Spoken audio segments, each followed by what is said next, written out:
Assalamualaikum warahmatullahi wabarakatuh. Selamat pagi, selamat sore, selamat siang, dan selamat malam semuanya. Di mata kuliah Seni Budaya Nusantara, em, kita akan membahas mengenai local wisdom. Oke, kita langsung masuk ke materi ya. Oke, apa sih local wisdom itu? Local wisdom atau dalam bahasa Indonesia adalah kearifan lokal. Dalam bahasa asing itu juga sering dikonsentrasikan sebagai kebijakan setempat atau local wisdom itu ya kearifan lokal atau pengetahuan setempat atau local knowledge atau kecerdasan setempat atau local genius.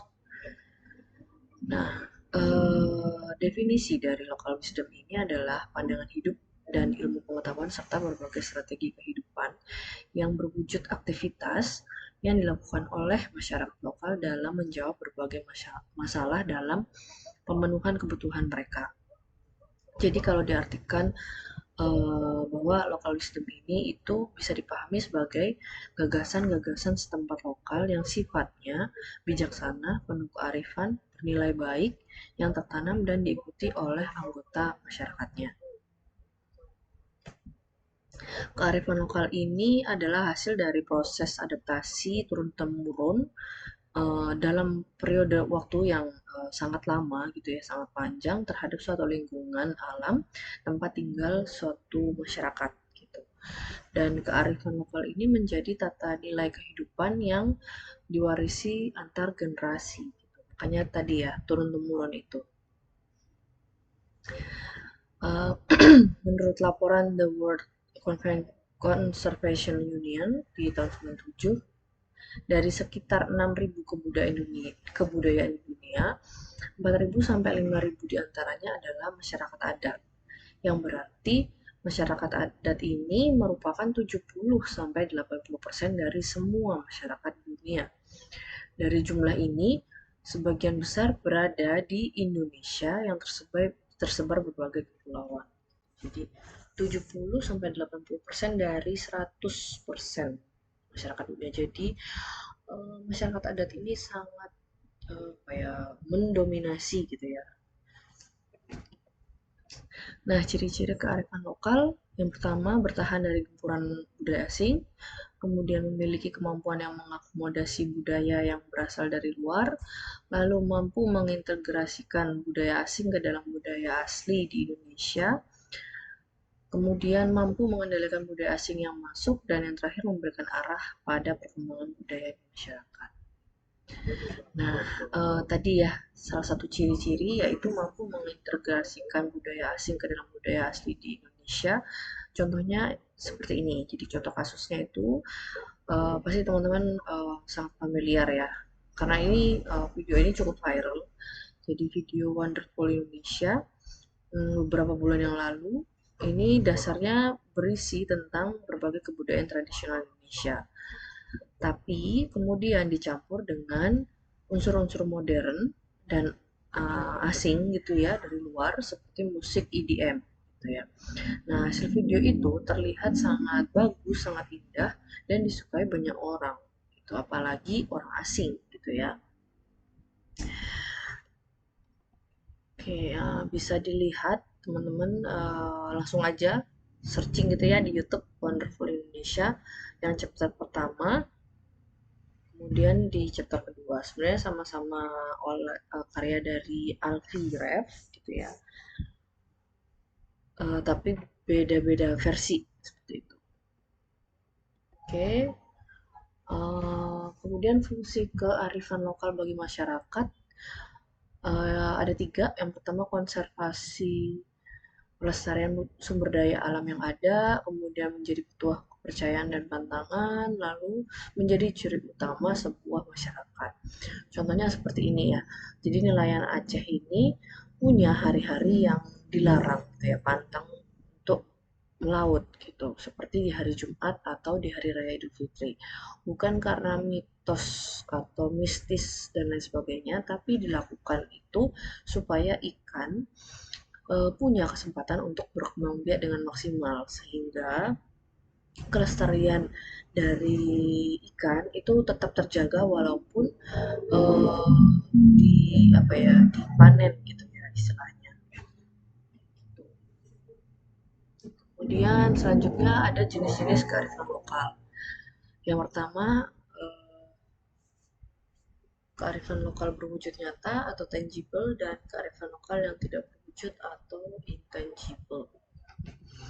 Oke, yang pertama ya, jadi kearifan lokal berwujud nyata atau tangible ada beberapa item gitu. Jadi yang pertama tekstual. Tekstual ini adalah sistem nilai, tata cara, dan aturan yang dituangkan dalam bentuk catatan tertulis. Contohnya seperti primbon gitu ya. Primbon itu kitab tradisional Jawa. Kemudian naskah-naskah pada lembaran daun lontar. Dan biasanya ini sering ditemukan di museum ya jelas karena sudah maksudnya itu prasasti gitu ya. Oke, yang kedua, benda cagar budaya atau tradisional atau karya seni, contohnya patung, berbagai alat seni tradisional seperti angklung gitu ya, terus senjata tradisional seperti keris, hingga tekstil tradisional, contohnya ya tenun, batik, dan lain sebagainya. Kemudian yang ketiga, bangunan atau arsitektur. Bisa dilihat dari bentuk, ornamen, tata letak, dan interior. Contohnya seperti rumah adat di Toraja. Kemudian rumah gadang gitu ya. Itu adalah bagian dari arsitektur Nusantara. Kemudian jenis kearifan lokal yang kedua adalah yang tidak berwujud atau intangible. Intangible ini tidak bisa dilihat wujudnya secara nyata. Tapi walaupun tidak terlihat, kearifan lokal jenis ini bisa didengar karena disampaikan secara verbal dari orang tua ke anak dan generasi selanjutnya. Untuk kearifan lokal yang tidak berwujud ini antara lain seperti nasihat, nyanyian, pantun, atau cerita yang mengandung pelajaran hidup. Seperti itu. Contoh dari intangible adalah ini saya ambil contoh kasus dari dari kepercayaan asal Papua. Jadi di sini dikenal dengan nama Te Aro Niwea Laku.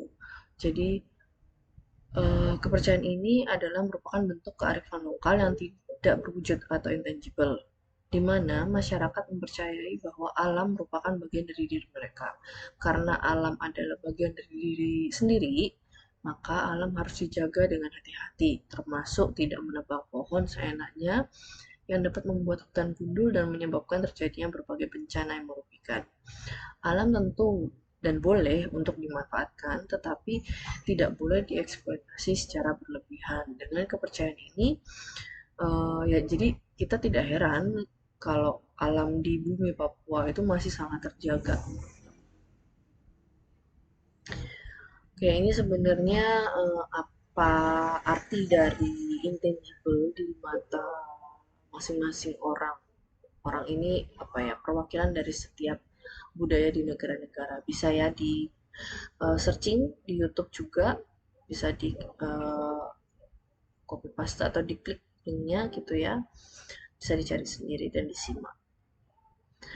Oke, jadi ini dari UNESCO. Jadi warisan budaya itu tidak hanya berhenti pada monumen dan koleksi benda aja, tapi hal ini juga mencakup tradisi atau ekspresi hidup yang diwarisi dari nenek moyang kita dan diwariskan kepada keturunan kita seperti tradisi lisan, seni pertunjukan, praktis sosial, ritual, acara perayaan, pengetahuan, dan praktik mengenai alam serta alam semesta atau pengetahuan dan keterampilan untuk menghasilkan produk tradisional seperti kerajinan tangan.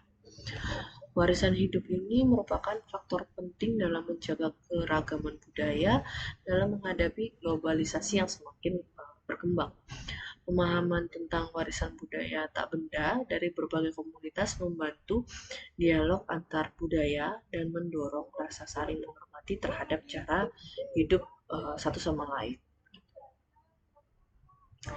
Oke, terima kasih semuanya sudah memperhatikan. Jika ada pertanyaan bisa menanyakan di kolom komentar. Oke, terima kasih semuanya.